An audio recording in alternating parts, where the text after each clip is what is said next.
Hi BookTube, it's Missy, and this is the update status review for It by Stephen King.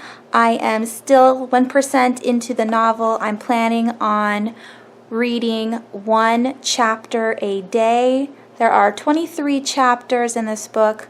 The ebook is over 1,000 pages, so I'm hoping to get this read in 23 days because I want to get to other books in the month.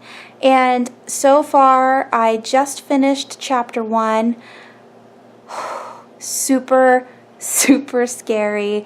The little boy is only 6 at the beginning of this story, and what happens is scary and terrible, and that just makes me really want to read more.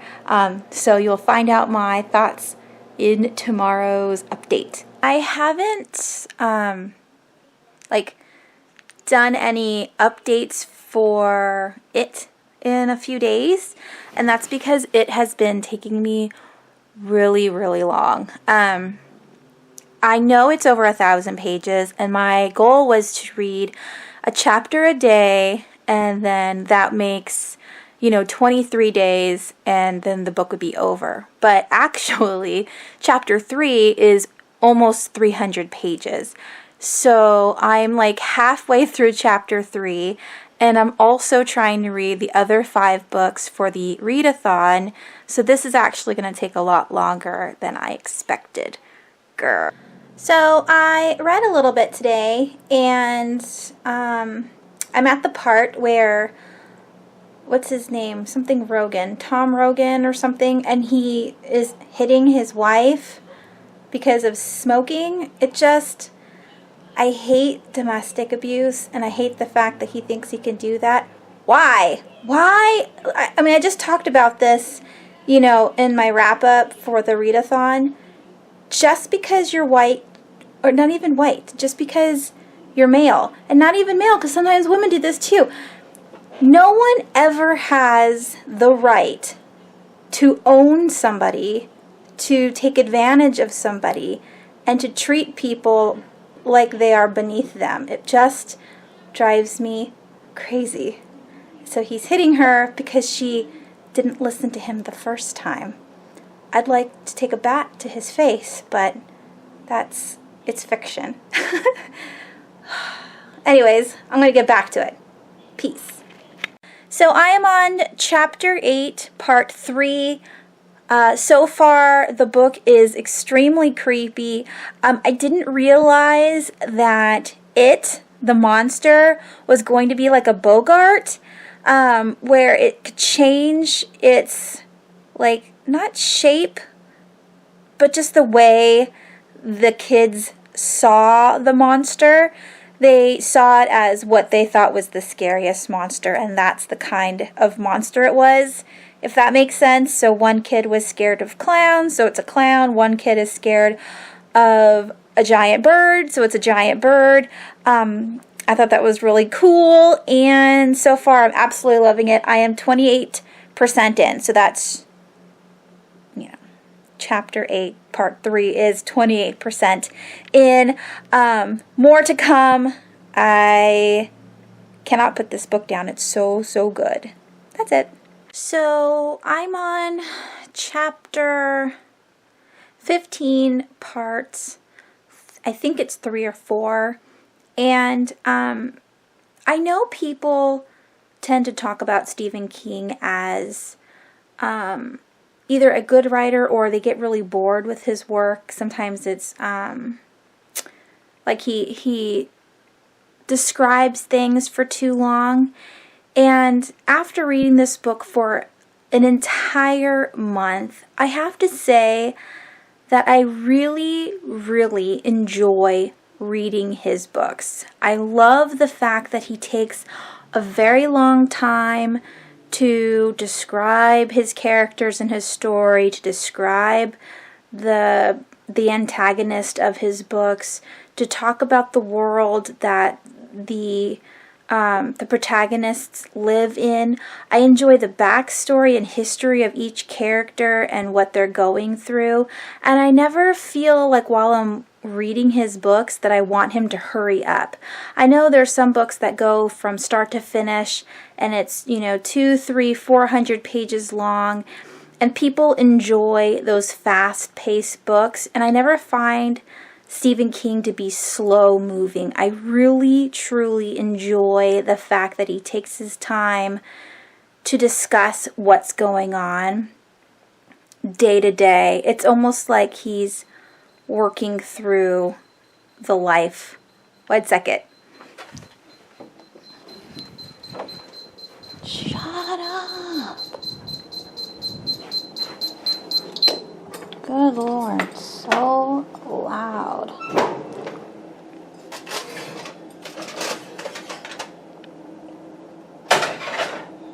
Okay.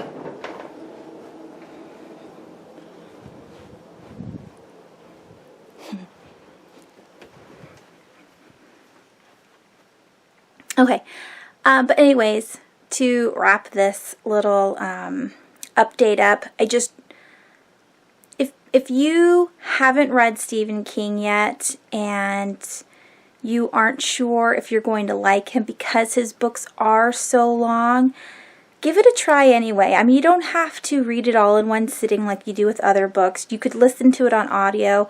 I just feel like it's so important that people realize that slow books aren't a bad thing. Like, it doesn't have to be, action-packed constantly. It's not boring in any way. I just really, really love Stephen King's writing. So we have come to the end of It, the book by Stephen King.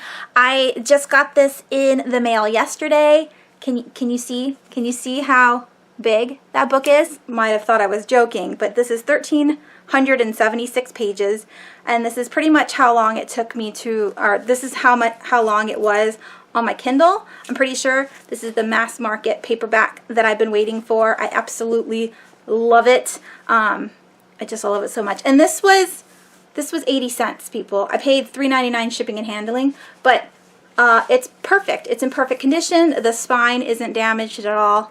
So I'm super, super excited. I started it January 1st, and I ended on February 10th, I think. Is that Wednesday, last Wednesday?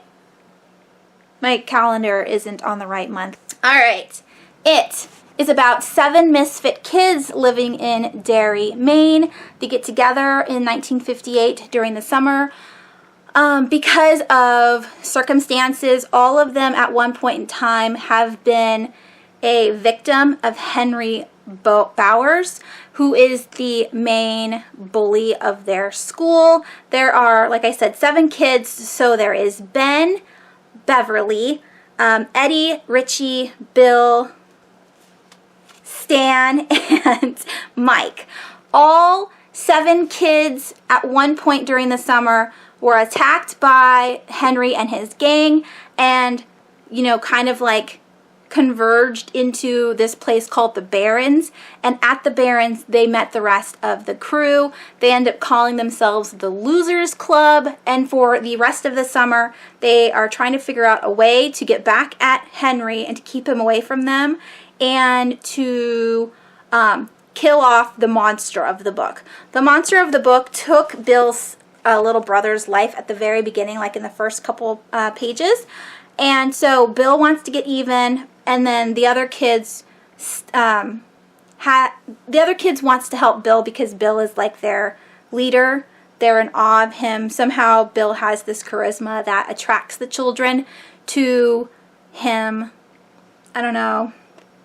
Anyways, it's like their pseudo dad. They just expect Bill to know the answers, and then they like kind of idolize and worship him in a sense. And so Bill wants to get back his revenge on the monster, and they're all like, yeah, I'll help you out. Plus, there's a lot of kids that have been gone missing because of the monster, and they know it's the monster's fault. And through the bonding of trying to get away from Henry Bowers and his gang and the monster of Derry. They come together as a really close-knit, like family almost, because they rely on each other so much.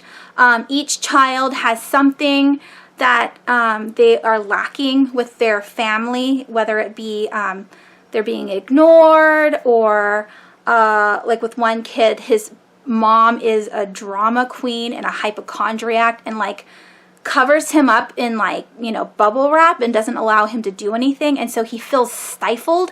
So and one of the kids is beaten all the time. So you have all of these bad things that are happening at home, and with their friendship and love, they are able to like close those wounds in their hearts and like just love each other during that summer, which I really enjoyed the whole friendship aspect. There's also a strong part of the book that has to do with imagination and listening to children. Only the children can see the monster of Derry. None of the adults can, and that's because the children are stronger with, you know, imagination, so they can imagine this monster, and the monster is able to be living through their imagination. Does that make sense? It's a strong pull between each one. So if the kids didn't imagine the monster, then the monster wouldn't be able to survive. And the monster lives off of fear. And so the kids have to like show a lot of fear and belief in this monster in order for the monster to continue to thrive in this small town of Maine. Now, we know that the monster was there before the kids, and throughout the book you find out how long the monster has been in Derry and what the monster actually is, which I thought was fascinating. You also learn about, well, like just what power is, like how people acquire power, what people do when they have power, and that was like a main focal point towards the end of the book, which was the power itself. And then other than that, there is a couple things, like a couple trigger warnings that you might want to be aware of. For me personally, those didn't affect my reading, but somebody might be affected, so I wanted to share those with you. If you don't like domestic violence, then you might not want to read this book. There is a pretty hardcore scene of domestic violence in the beginning of the book. There's also child abuse, neglect, and also child beatings and stuff like that. There is the N-word, because again, this is supposed to be taking place in the 50s, and Stephen King writes exactly how things were back then. So he's not going to be politically correct because he wrote it in the 80s or 90s. You know what I mean? So the N-word is in this book pretty much fluently throughout the entire book, but at the same time, one of the main characters is black, and he is like the glue that keeps the group together, and he's a very strong and beautiful character and extremely loved and needed by his friends. So it's not like it's a black bashing or anything like that. They just say the N-word because that's how it was used back then. What else? There is a little bit of underage, like sexual kind of thing, and if you don't like that, you might not want to read it. That happens towards the end of the book, and that's one of the things that I didn't like. That's the only thing I didn't really like in the book, and I wish that would have been omitted. But at the same time, I don't know how the kids would have gone on without that. I don't know. I don't want to get into it. But if you know what I'm talking about, let me know, and then tell me what you thought of it. Don't spoil anybody, though. You can always, you know, message me on YouTube, and we can discuss it that way. What else? And bullying and fat shaming. There's a little bit of that at the beginning. One of the main characters, Ben, is on the larger side. They're all 10, 11 years old. And so the bully of the school calls him Tits, which is not nice, but that's the way it was. And so there's that, and again, like the bullying thing. And the bullying gets pretty violent. Like, this has actually happened to me before, not to me personally, but to my sister, and I retaliated pretty much exactly the same way the Losers Club retaliated and the bullies ran off, so I was able to stick up for my sister. But yeah, I loved this book so much. Let me know down below if you have read this book. Tell me what you thought of it. If you could change one thing from the book, what would you change? And that is it. I hope you guys liked this review. Do you like the vlogging before the reviews, or do you want me to get rid of the vlogs and just do my review? Let me know that down below as well. And thanks for watching. I hope you guys have a wonderful week, and I will talk to you soon. Bye!